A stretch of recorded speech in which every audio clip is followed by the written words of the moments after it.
अस्सलाम वालेकुम हाजिर हज़रात। मैं तकरीबन ग्रामर के हर वीडियो शुरू में यही कहता हूं कि आप लोग घबराएं नहीं। आपको काफी सारे जो मेरे बहन भाई हैं, जो मेरे स्टूडेंट्स हैं, वो इस बात से घबराते हैं कि ग्रामर क्लासिफिकेशन बहुत ज्यादा है, एक चीज के पता नहीं 5-5 10-10 किस्में हैं। मैं आपको सिर्फ सरसरी तौर पर एक हल्का फुल्का मैं आपको ग्रामर सिखाऊंगा। मैं इतना डिटेल में नहीं जाऊंगा क्योंकि मुझे पता है लोग बोर हो जाते हैं। लेकिन आप थोड़ा सा ये भी सोच लें कि इन चीजों का आपको जितना ज्यादा आपको इल्म होगा, आपके पास एक कॉन्फिडेंस होगा। किसी चीज का आपको पता होता है ना, तो फिर आप घबराते नहीं है, आप में कॉन्फिडेंस होता है। आपको पता है ये आपके पास ये वाले किस्में हैं, और इसके मैं सिर्फ आपको ये डेफिनेशन ये होती क्या है, उसकी मिसालें क्या हैं, ये मैं हर एक किस्म के अंदर में 5-5 10-10 किस्म आपको मैंने बताऊंगा कि उसका फायदा क्यों नहीं है। ठीक है जनाब, मेरा बुनियादी मकसद आप लोगों को वो एतमाद देना है, कॉन्फिडेंस, जिससे आप अंग्रेजी को बोल सकें। अंग्रेजी कोई भी जबान हो, उसका बुनियादी मकसद है बोलना। चले जी, फुल इंग्लिश लैंग्वेज कोर्स के सिलसिले का ये इसकी 7वीं वीडियो है। वर्ब्स हमने पहले हिस्से में शुरू किया था, आज वर्ब्स के सिलसिले की दूसरा उसका हिस्सा है। चंद ये मेरे पास वर्ब की किस्में हैं, लेकिन आप घबराएं नहीं, इसके सिर्फ मैं आपको बताऊं कि ये होते क्या है और इसकी मिसालें, बस काफी, ये आपके लिए काफी रहेगा। तो सबसे पहले हम चलते हैं बेस वर्ब्स। बेस बुनियादी बेस वर्ब्स को आप याद रखें, इसको रूट वर्ब भी कहा जाता है, इसको first form of the verb भी कहा जाता है। ठीक है, जिसमें कोई ईडी जात में नहीं होता, कोई ईएन नहीं होता, कोई आईएनजी नहीं होता। वर्ब की खालिस तरीन इब्तिदाई पहली शक्ल को कहते हैं बेस वर्ब। कम, ईट, गो, स्लीप, पुल, स्मेल, ईट, रिंग, ये हमारे पास पहले फॉर्म ऑफ द वर्ब्स हैं। दूसरा हमारे पास है लेक्सिकल या मेन वर्ब। किसी फिक्रे में कोई काम कौन सा हो रहा है, ठीक है, और इनकी खास मानी होते हैं। पहले मैंने आपसे अर्ज किया था, जो हमारे पास जो हेल्पिंग वर्ब हैं या जो मॉडल वर्ब्स हैं, लोग उनके मानी करते हैं, उनके मानी कोई नहीं होते। मैं आपको थोड़ा सा पीछे ले जाता हूं। ये जो आपके पास ये वाले हैं, be, am, is, are, was, were, ठीक है, हैज, हैव, डू, बस की कैन है, कुड, मे, माइट, इनके मानी कोई नहीं होते। नंबर 1, नंबर 2 ये मेन वर्ब की मदद करते हैं। लेकिन इसके मुखालिफ जो हमारे पास जो मेन वर्ब होते हैं, जो लेक्सिकल वर्ब, इनके अपने मानी भी होते हैं। ठीक है, और ये वो बुनियादी काम होते हैं जिस फिक्रे में हो रहे हैं। ईट, कम, गो, टीच, ट्राई, स्लीप, राइट, किसी फिक्रे में कौन सा काम हो रहा है, ये वो वाली चीजें हैं। अच्छा, आगे हमारे पास है रेगुलर वर्ब्स। रेगुलर वर्ब्स वो वर्ब्स होते हैं जिनके दूसरे और तीसरे फॉर्म के आखिर में ईडी या डी लगता है। मिसाल के तौर पर प्ले, प्लेड, प्लेड, दूसरे और तीसरे फॉर्म यानी सेकंड फॉर्म, थर्ड फॉर्म के आखिर में ईडी लगा हुआ है, और जिनमें पहले से ई होता है उसके साथ हम सिर्फ डी लगाएंगे। जिस रेगुलर वर्ब के आखिर में ई नहीं होता, तो दूसरे और तीसरे फॉर्म में हम उनके साथ ईडी लगाएंगे। लेकिन अगर पहले फॉर्म में आपके पास पहले से ई है, जैसे कि नीचे देख लें, स्टेयर, स्टेयर का मतलब है घूरना, किसी को गौर से देखना। अब स्टेयर के आखिर में ऑलरेडी पहले से ई है, तो इसके साथ हम ईडी नहीं लगाएंगे, ई पहले से हम के साथ इसके साथ सिर्फ डी लगाएंगे। कॉल के आखिर में ई डी नहीं है, तो इसके साथ ईडी लगेगा। ये देख लें, सेकंड और थर्ड फॉर्म के आखिर में या डी या ई लगा हुआ है, तो ऐसे वर्ब को हम रेगुलर वर्ब कहते हैं।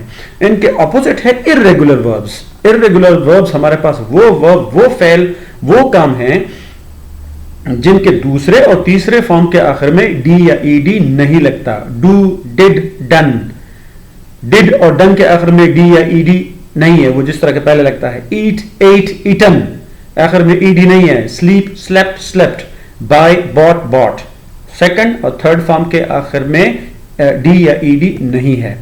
नेक्स्ट हमारे पास है स्ट्रॉन्ग वर्ब। स्ट्रॉन्ग वर्ब ये इसमें कोई जोर का या ताकत का कोई वो पहलू नहीं है। स्ट्रॉन्ग वर्ब हम उसको कहते हैं कि जिसकी सेकंड या थर्ड फॉर्म बनाने के लिए एक वोवल यानी ए, ई, आई, ओ, यू चेंज हो जाता है। मिसाल के तौर पर रिंग, रैंग, रंग। अब दूसरे तीसरे फॉर्म में देख लें, पहले रिंग में आई था, दूसरे फॉर्म रैंग में ए हो गया, आखिरी यानी तीसरे फॉर्म में यू हो गया, रंग।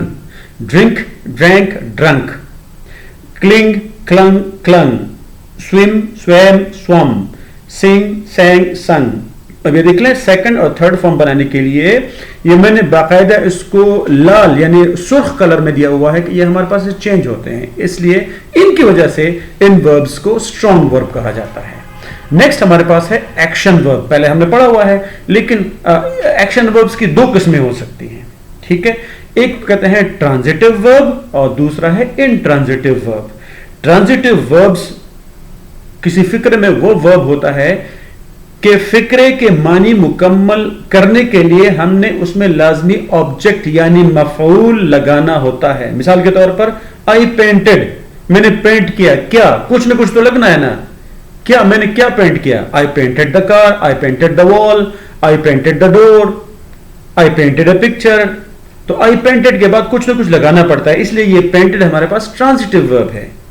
दूसरा है शी इज रीडिंग, वो पढ़ रही है, लेकिन क्या पढ़ रही है, she is reading the newspaper, she is reading a book, she is reading my face, वो मेरा चेहरा पढ़ रही है। तो शी इज रीडिंग के बाद कुछ ना कुछ लगाना पड़ता है, इसलिए ये रीडिंग और पेंटेड ये हमारे पास ट्रांजिटिव वर्ब हैं, जिनके मानी पूरे पूरे समझाने के लिए हमें इसके साथ कोई ऑब्जेक्ट लगाना पड़ता है, कोई मफऊल जिस चीज के ऊपर काम हो रहा है।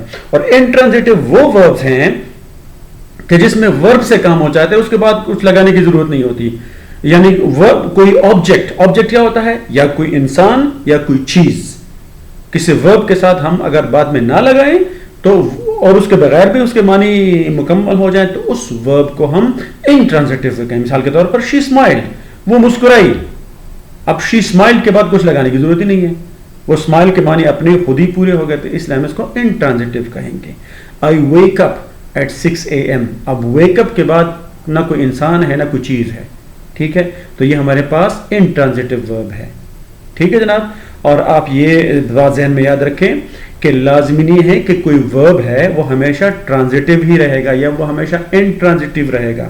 कुछ ऐसे वर्ब्स हैं जिनको हम ट्रांजिटिव इंट्रांजिटिव दोनों तरीके से इस्तेमाल कर सकते हैं, ये सिर्फ उसके इस्तेमाल पे डिपेंड करता है, इस्तेमाल से पता चलता है कि कोई वर्ब जो है वो ट्रांजिटिव है कि इंट्रांजिटिव है। अगली वीडियो में इंशाल्लाह दोबारा आपके खिदमत में हाजिर होंगे। वीडियो को लाइक कीजिएगा, सब्सक्राइब लाजमी कीजिएगा ताकि ये फुल इंग्लिश लैंग्वेज कोर्स पूरा का पूरा आपके पास आ जाए और फिर आप अयाशी करें, बोले एक दूसरे के साथ। Thank you very much sir, अपना ख्याल रखिएगा, अल्लाह हाफिज़।